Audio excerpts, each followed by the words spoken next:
Hello everyone, welcome back to Bring Study. This is Rashi, your SST teacher, and today we are going to start the third part of the first chapter of history, class 10th.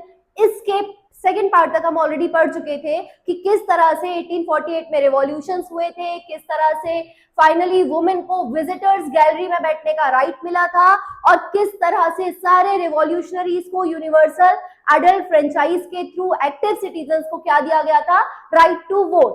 अब हम इसी chapter के fourth part को continue करते हैं। अगर आप NCERT book में देखेंगे तो ये चैप्टर का फोर्थ पार्ट है, ये हमारी वीडियो का by the way third part है। ठीक है, तो हम स्टार्ट करते हैं यूनिफिकेशन ऑफ जर्मनी से, क्योंकि आपको पता है कि कंट्री में रिवॉल्यूशंस हो रहे हैं। और रिवॉल्यूशंस क्यों हो रहे हैं? तो कंट्री को यूनाइट करने के लिए, नेशन स्टेट में कन्वर्ट करने के लिए, जिसकी वजह से जो अलग अलग टुकड़े हैं, अलग अलग किंगडम्स हैं, जिनसे मोनार्क परेशान है, वो परेशानी उनकी खत्म हो सके, प्रॉपर कॉन्स्टिट्यूशन आ पाए। तो उसी के तहत जर्मनी में क्या हुआ था, रिवॉल्यूशन किया गया था। किस तरह से जर्मनी यूनाइट हुआ था वो हम देखते हैं। तो आपको पता होगा वियना कांग्रेस हम ऑलरेडी पढ़ चुके हैं, जो कि नेपोलियन की डेथ के बाद 1815 में हुई थी, ट्रीटी ऑफ वियना। इसमें क्या हुआ था कि नेपोलियन ने जो फ्रांस को क्योर करके रखा था, उसके कुछ पार्ट्स को डिवाइड कर लिया गया था, पर उसके 39 स्टेट्स को दे वर लेफ्ट अनटच्ड, मतलब उनको छोड़ दिया गया था, वो किसी भी कंट्री ने नहीं रखा था। ठीक है, तो वियना कांग्रेस हुई। वियना कांग्रेस के बाद जो जर्मनी थी और जो 39 स्टेट्स थे उनको उसी तरह खाली छोड़ दिया गया था। उसके बाद इन्हीं को मिलाकर आपकी एक नई कंट्री फॉर्म हुई थी जिसका नाम है जर्मनी। ठीक है, अब क्योंकि 39 स्टेट हैं तो कोई ना कोई तो लीडरशिप करेगा। तो इससे पहले बहुत सारे रिवॉल्यूशनरीज ने रिवॉल्यूशन किए थे, कई बार ट्राई किया था कंट्री को यूनाइट करने का, पर फाइनली इसकी लीडरशिप किसने की थी? प्रूशिया ने की थी, जिसके बाद कंट्री यूनाइट हो पाई थी। तो under the leadership of Prussia Germany का यूनिफिकेशन प्रोसेस स्टार्ट हुआ था। ठीक है, अब उस समय क्या हुआ था, क्योंकि प्रूशिया भी एक किंगडम हुआ करता था। किंगडम में क्या होते थे, किंग थे और उनके चीफ मिनिस्टर थे। तो उनके सीएम या चीफ मिनिस्टर का नाम क्या था? तो it was Otto von Bismarck. Otto von Bismarck जो कि प्रूशियन सीएम थे, उनकी लीडरशिप में क्या हुआ, जर्मनी का यूनिफिकेशन प्रोसेस स्टार्ट हुआ। जर्मनी ने फाइनली 3 वॉर्स, 3 युद्ध, 3 लड़ाइयां लड़ी थी।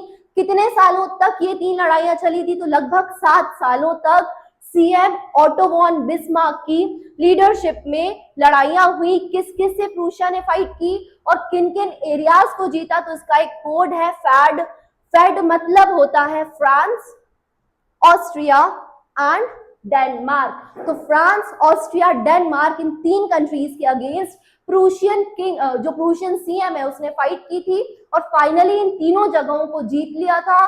और जीतने के बाद इन्होंने क्या किया था, जर्मनी को यूनाइट किया था। अब क्योंकि फाइनली जो रिवॉल्यूशन है, या जो हम कह सकते हैं फाइट है, वॉर है, वो तो सीएम लड़ रहे हैं, पर यूनिफिकेशन होने के बाद जो किंग बनेगा वो कौन बनेगा? तो प्रूशिया, जो पहले एक छोटे से प्रूशिया का किंग हुआ करता था जिसका नाम था केसर विलियम वन। केसर विलियम वन को फाइनली इतने बड़े से जर्मनी का यूनाइटेड जर्मनी का किंग डिक्लेयर कर दिया गया। और ये किस ईयर में हुआ था? तो याद रखिएगा, ये हुआ था 1871 में, है ना। तो इसको सिंपली हम याद रख सकते हैं।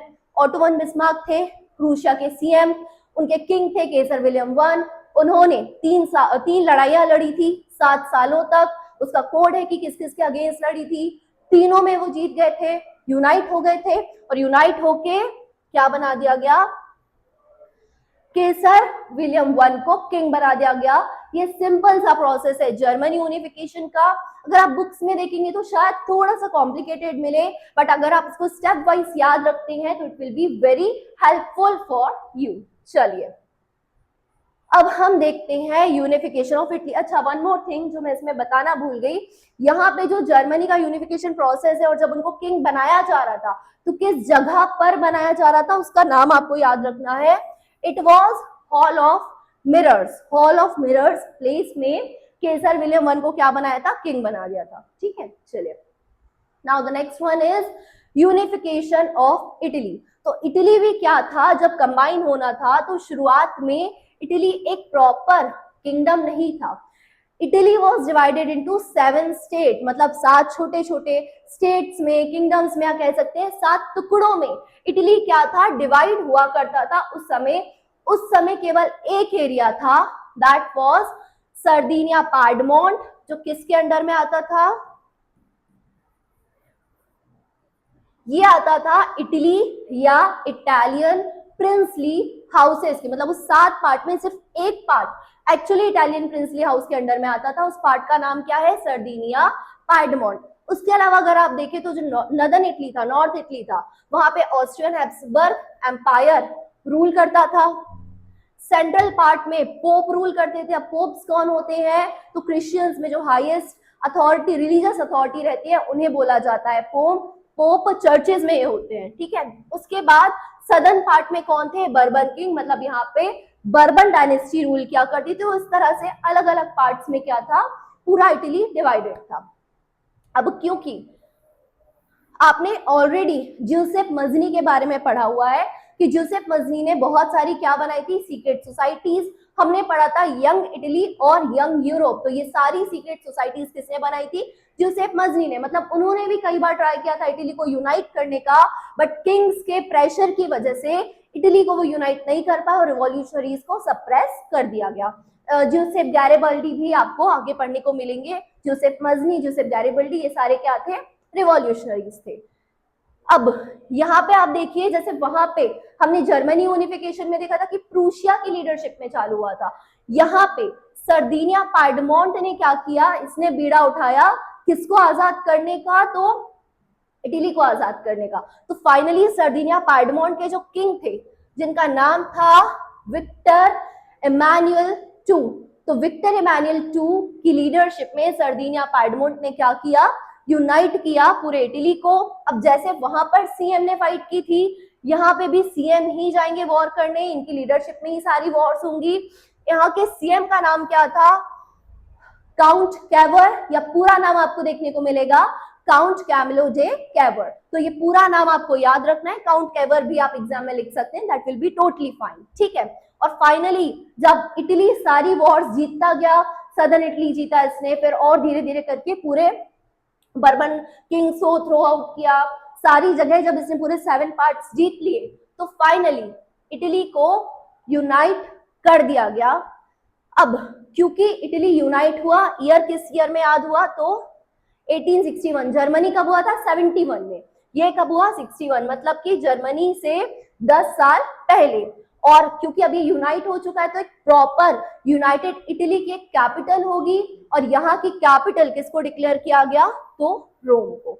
तो अगर आप देखें तो दोनों ही जगह पे इटली और जर्मनी दोनों का यूनिफिकेशन प्रोसेस सेम है।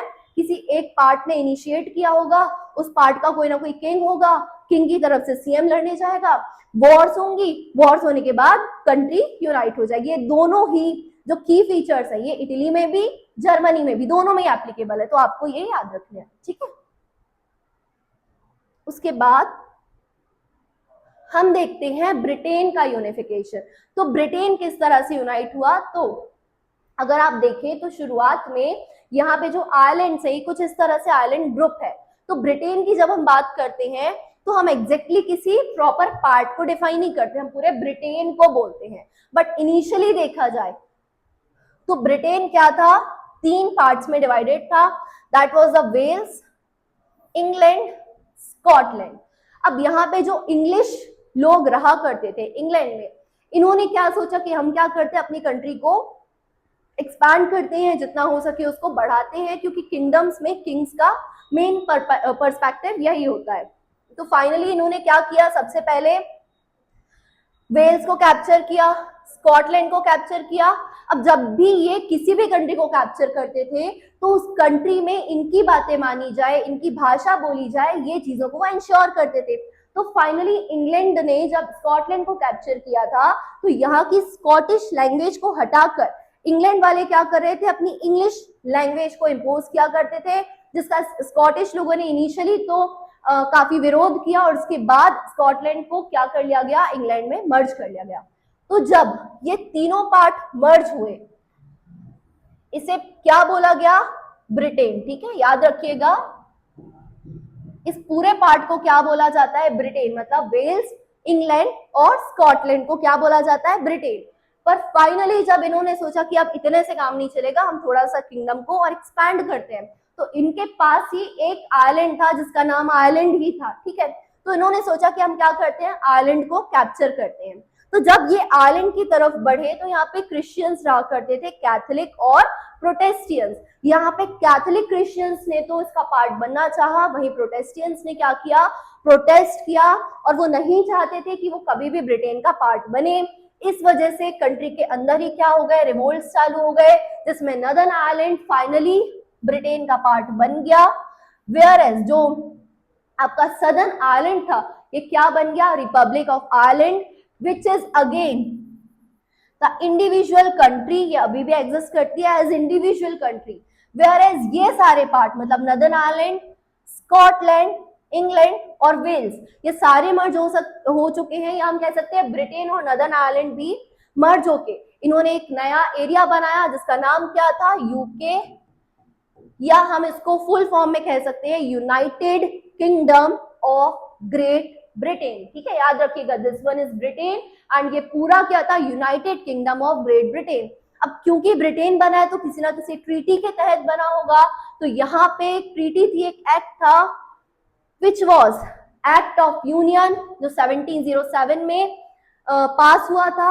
यहाँ पे क्वेश्चन दो तरह से बन सकते हैं, ब्रिटेन का यूनिफिकेशन भी आ सकता है, या तो फिर एक्ट ऑफ यूनियन के नाम से भी क्वेश्चन पूछा जा सकता है। ठीक है, कैथोलिक और प्रोटेस्टेंट्स के बीच में फाइट हुई थी। अब क्योंकि कंट्री पूरी यूनाइट हो गई, एक अलग कंट्री बन चुकी है, तो इन्होंने क्या किया, अपना एक ब्रिटिश फ्लैग लेकर आ गए। ब्रिटिश फ्लैग का नाम था यूनियन जैक, और उसी के साथ साथ इन्होंने पूरी कंट्री का एक नया एंथम बनाया। उसके एंथम का नाम क्या था, गॉड सेव और नोबल किंग। तो ये नेशनल एंथम वहां पर गाया गया, जिससे कंट्री का यूनिफिकेशन और ज्यादा स्ट्रॉन्ग हो सके और प्रमोट हो सके। तो इसके नेक्स्ट पार्ट के लिए हम मिलते हैं इस वीडियो के नेक्स्ट सेशन में, जिसमें हम इस चैप्टर का भी सेकंड पार्ट कवर करेंगे। So stay tuned with us, keep watching bring study. Thank you.